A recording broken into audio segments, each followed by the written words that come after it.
Hey, 410 middle school students, I am so glad to see you. You're still there, right? Hello? Hello? It's weird talking to a camera, but it was really cool getting to eat virtual Zoom lunch with a lot of you guys on Friday. We're going to keep doing that. If you aren't doing anything Friday at noon, you should have a Zoom lunch with me. If you don't know how to do that, you should reply to the email that is sent out to your parents. If your parents aren't signed up to that email, they should be signed up to emails that we give out from Wayside Chapel. Also, you can find out information by following our social media stuff on Echo Students on Instagram. And you can get all the kinds of information that you might possibly want to have at waysidechapel.org/echo-online. That website is in the description below. You should check that out. But today we're going to start a new series called Encounters with Jesus. Now, this is a reality, and I have a question for you, and I want you to think about it just for one second. How many of you have ever had an experience with death?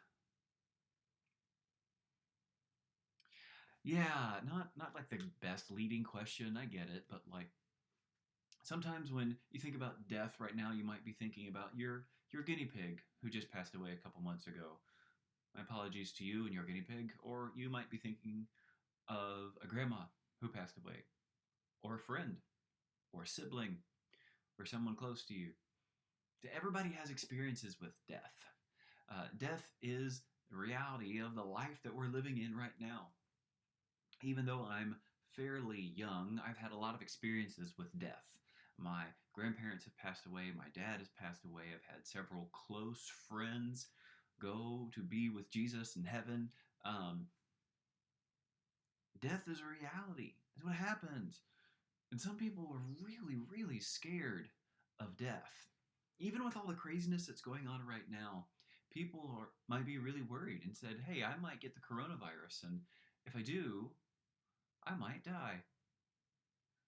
Well, everyone is going to die unless Jesus comes back, but we'll get to that in a second because this is Encounters with Jesus. In today's lesson, we're going to be talking about and learning about the Widow of Nain. The Widow of Nain. And what we're going to be doing with that is we're going to be looking and seeing about this lady who is a widow.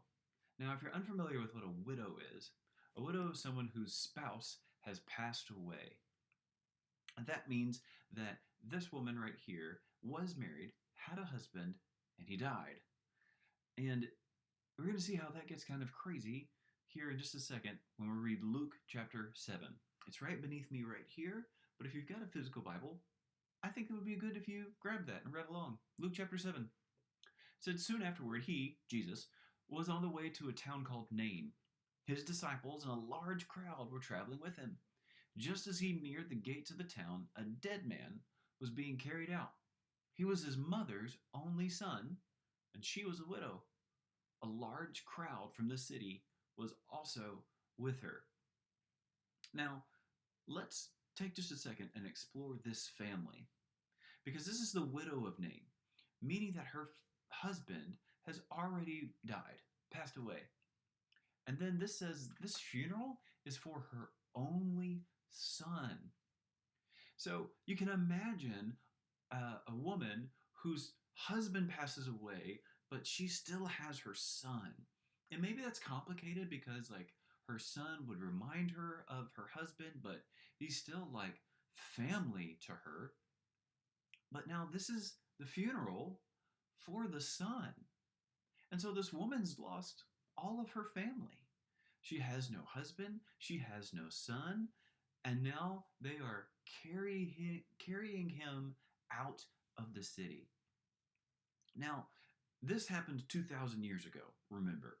So it wasn't something that you couldn't have someone pass away and then have a funeral several weeks later like we sometimes do. Instead, funerals happened fairly quickly.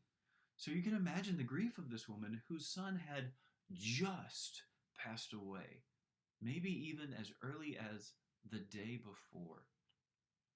So this is an extremely sad moment where this funeral procession is walking out of the city of Nain. And it's kind of crazy because if you see the city of Nain, it's beautiful. I mean, it's in this picturesque valley surrounded by these wonderful mountains, and everything that grows there is really green. And you can imagine this city whose name really means pleasant.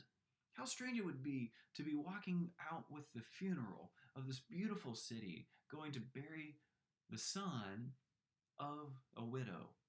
It would have been a terribly sad moment for everybody involved who knew her family, and the picturesque valley would almost have just seemed like it was too pretty for what was going on.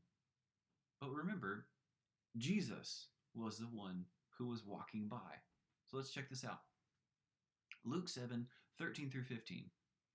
It said, when the Lord saw her, he had compassion on her and said, don't cry. Then he came up to and touched the open coffin. And the pallbearer stopped. And he said, young man, I tell you, get up. The dead man sat up and began to speak. And Jesus gave him to his mother. Jesus breaks up every funeral he ever goes to in the New Testament. It said when he saw this happening and he saw this woman, he had compassion on her. And he said, don't cry. And he goes up and he stops the people who are carrying the coffin.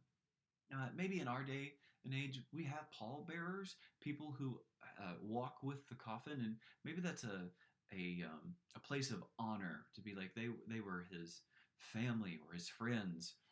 Back in this day, these people's job was to carry the dead body in the coffin out to where they were going to bury them.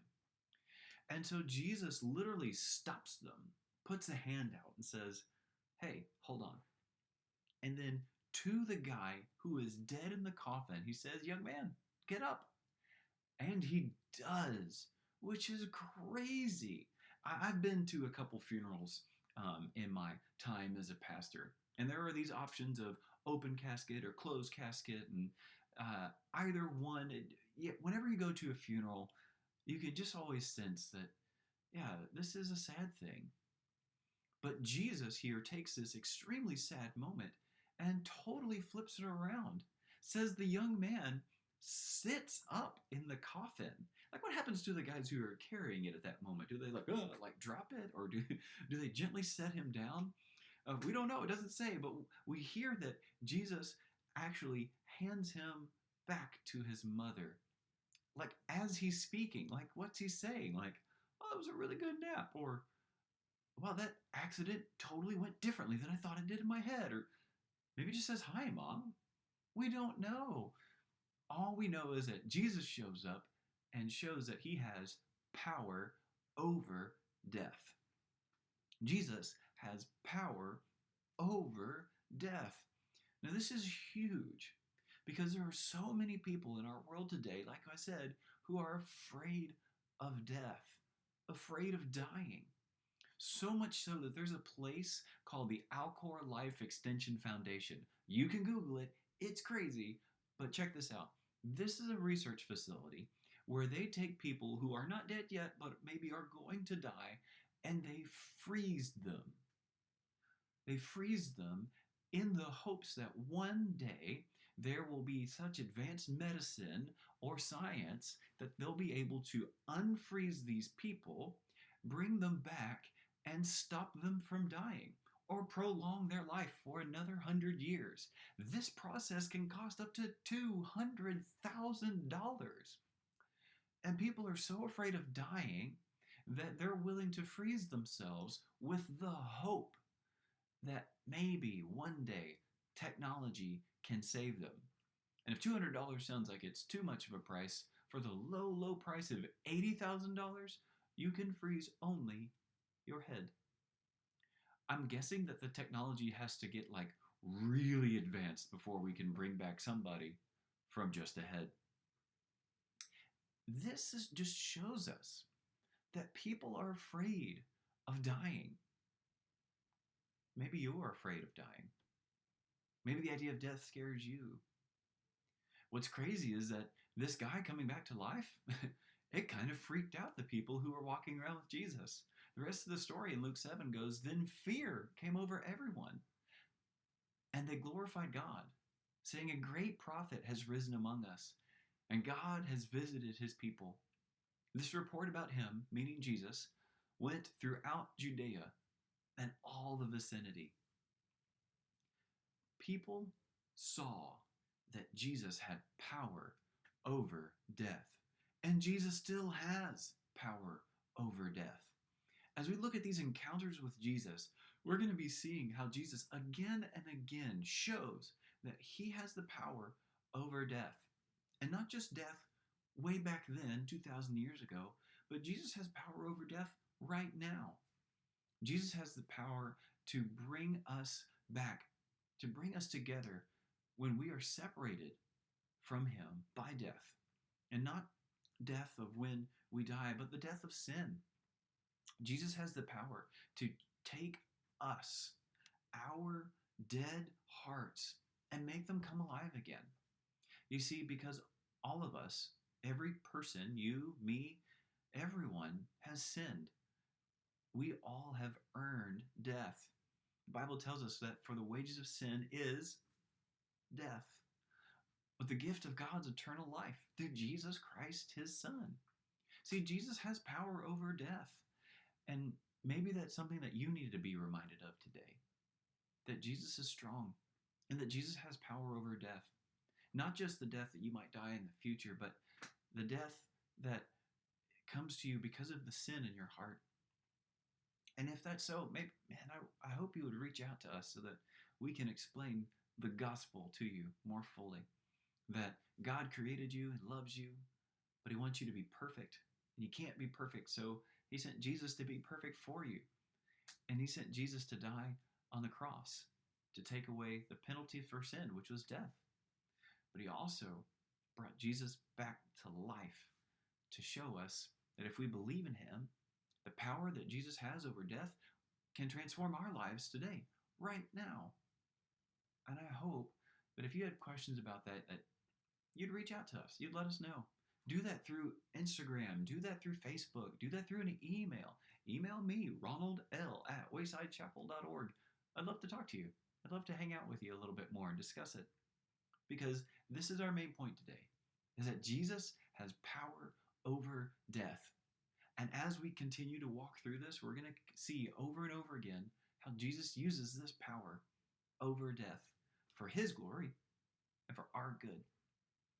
But real quick, if you're playing and watching today, I want you to pause real quick and find your family. Because what I want to do is I want to send you on a family text message scavenger hunt, all right? And here's what's going to happen. In the comments below this video, there's a link. Click on the link, and it's got a lot of different things that you and your family can do for a scavenger hunt that I want you to do today, like today, and I want you to send it to me at ronaldl@waysidechapel.org, or if you can, even text it to me. Let me know that you're getting these and send me these text messages, because the first 2 families that are able to complete the entire challenge, I will send something to your family as a prize, and then the family that gets the most points out of this, because there are some in there that are, the judge, meaning me, gets to decide how much points you get for them because of creativity, because of how well you pull it off, or whatever. But do this today. Do something fun with your family. I know you've been quarantined. If it's like where it's been over in my neck of the woods, it's been raining all over the place. Have some fun with your family. Do the text message challenge, the text message hunt, and get these videos and pictures sent to me today, because I want you guys to have some fun. I've really enjoyed hanging out with you guys, and I'm looking forward to us continuing to explore more encounters with Jesus. It's going to be really great. Thanks so much for hanging out, and we will see you guys on Wednesday for our YouTube Live and on Friday for our lunch with middle school students. Y'all have a wonderful week. Bye, guys.